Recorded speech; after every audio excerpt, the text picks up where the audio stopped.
ಎಲ್ಲರಿಗೂ ನಮಸ್ಕಾರ. ಸರೋಜ ಕಿಚನ್ಗೆ ಸ್ವಾಗತ. ನಾನಿವತ್ತು ಬೆಲ್ಲದ ಬ್ಯಾಳಿ ಮತ್ತು ಪದರಗಡುಬು ಅಂದರೆ ಉತ್ತರ ಕರ್ನಾಟಕದ ಸ್ಪೆಷಲ್ ಅಂತ ಹೇಳ್ಬೋದು ಮಾಡಿದ್ದೀನಿ ನೋಡಿ. ಇದು ಪದರಗಡುಬು ಅಥವಾ ಕುಚ್ಚಗಡುಬು ಅಂತಾರೆ. ಹೇಗೆ ಮಾಡೋದು ಅಂತ ನೋಡೋಣ. ನಾನು ಗೋಧಿ ಹಿಟ್ಟು ತೊಗೊಂಡಿದ್ದೀನಿ. ಅದಕ್ಕೆ ಉಪ್ಪು ಹಾಕಿಬಿಟ್ಟು ಸ್ವಲ್ಪ ನೀರು ಹಾಕೋತ್ತಾ ಚಪಾತಿ ಹಿಟ್ಟಿನಕ್ಕಿಂತ ಸ್ವಲ್ಪ ಗಟ್ಟಿಯಾಗಿ ಕಲಿಸ್ಕೊಳ್ಬೇಕು. ಬರೀ ಗೋಧಿ ಹಿಟ್ಟು ತೊಗೊಂಡಿದ್ದೀನಿ. ಕೆಲವರು ಮೈದಾ ಕೂಡ ಮಾಡ್ತಾರೆ. ನಾನು ಆರೋಗ್ಯಕ್ಕೆ ಒಳ್ಳೆಯದಂತ ಗೋಧಿ ಹಿಟ್ಟಿಂದ ಮಾಡಿದ್ದೀನಿ. ನೆನೆಬೇಕಿತ್ತು. ನೆನೆಯವರೆಗೆ ನಾನು ಈಗ ಬೇಳೆ ಮಾಡ್ಕೊಳ್ತೀನಿ. ಕಡಲೆಬೇಳೆ ತೊಗೊಂಡು ಅದನ್ನು 2ರಿಂದ 3 ಸಾರಿ ತೊಳೆದ್ಬಿಟ್ಟು ಅದಕ್ಕೆ ನೀರು ಹಾಕಿ ಕುದಿಯಗಿಡಬೇಕು. ಕುದಿಯವರೆಗೆ ನಾವು ಅದಕ್ಕೆ ಮಸಾಲೆಯಾಗಿ ಕೊಬ್ಬರಿ ತುರಿ, ಏಲಕ್ಕಿ ಮತ್ತು ಲವಂಗನ ಕುಟ್ಕೊಂಡು ಪುಡಿ ಮಾಡ್ಕೊಳ್ಬೇಕು.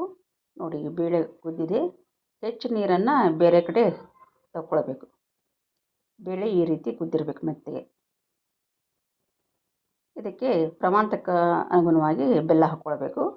ನಾನು 1 ಬೌಲ್ ಬೇಳೆಗೆ 1 ಬೌಲು ಹಾಕಿದ್ದೀನಿ. ನೀವು ಜಾಸ್ತಿ ಬೇಕಾದ್ರೆ ಹಾಕ್ಕೋಬೋದು. ಇದು ಬೆಲ್ಲ ಬೇಳೆ ಕುದ್ದಾದಮೇಲೆ ಮಸಾಲೆ ಹಾಕ್ಕೊಳ್ಬೇಕು. ಲವಂಗ, ಏಲಕ್ಕಿ ಮತ್ತು ಕೊಬ್ಬರಿ ತುರಿ, ಡ್ರೈ ಫ್ರೂಟ್ಸ್ ಕೂಡ ಹಾಕ್ಕೋಬೋದು ನೀವು. ನೋಡಿ, ಇವಾಗ ಹಿಟ್ಟು ನೆನೆದಿದೆ. ಚಿಕ್ಕ ಚಿಕ್ಕ ಉಂಡೆಗಳನ್ನು ಮಾಡಿ ಇಟ್ಕೊಂಡು ಪುರಿ ಥರ ಲಟ್ಸ್ಕೊಳ್ಬೇಕು. ಇವುಗಳನ್ನು ಕುದಿಯುವ ನೀರಿಗೆ ಹಾಕಿ ಕುದಿಸ್ಕೊಳ್ಬೇಕು ಈ ರೀತಿ. ಇದು ಕುದ್ದಾದಮೇಲೆ ತಾನೇ ಮೇಲೆ ಬರುತ್ತೆ. ಅದು ಕಂಪ್ಲೀಟ್ ಕುದ್ದಿದೆ ಅಂತ ಅರ್ಥ. ನೀಟಾಗಿ ಕುದಿಯೋ ನೀರಿಗೆ ಹಾಕಬೇಕು. ಅಂದರೆ ಕರೆಕ್ಟಾಗಿ ಬೆಂದುತ್ತೆ ಕಡುಬುಗಳು. ನೋಡಿ, ಇದು ಆರೋಗ್ಯಕ್ಕೂ ಒಳ್ಳೆಯದು.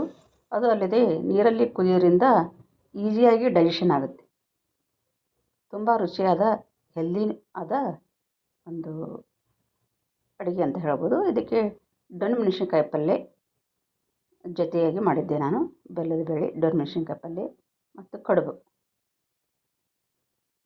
ಅವು ಹೇಗಾಗಿವೆ ಅಂದರೆ ನೋಡಿ, ಮೆತ್ತಗೆ ಮೃದು ಹೂವಿನ ಥರ ಆಗಿದೆ.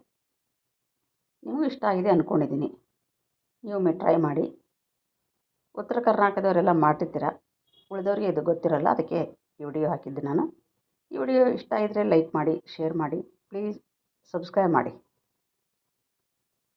Thank you.